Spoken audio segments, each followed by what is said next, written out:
নমস্কার বন্ধুরা, আমি ঋত্বিক আর আমাদের চ্যানেল ভবিষ্যৎ দৃষ্টিতে সকলকে স্বাগত। বন্ধুরা, বুধ বা মার্কারি যখন কোনো জাতক বা জাতিকার সেকেন্ড হাউসে থাকে, অর্থাৎ এই জায়গাতে বুধ অবস্থান করে যখন, সেই ক্ষেত্রে এনাদের সেকেন্ড হাউস যেহেতু বাণী বা স্পিচকে নির্দেশ করে, তাই এনাদের বাণী খুব ভালো হয়। এনারা কথার দ্বারা মানুষের মন জয় করতে পারে। বয়স বাড়লেও এনাদের মুখে বা এনাদের চেহারা দেখে কেউ বুঝতে পারে না যে এনাদের এতটা বয়স হয়েছে। বেশ লুকটা ইয়াংই রয়ে যায়।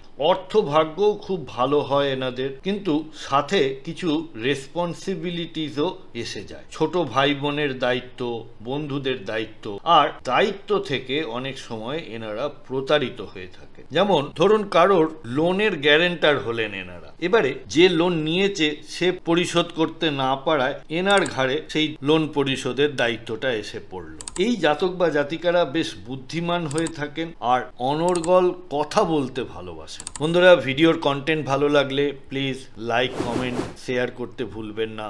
আর এই ধরনের ভিডিও আরও দেখতে চ্যানেলটি সাবস্ক্রাইব করুন। অনেক ধন্যবাদ।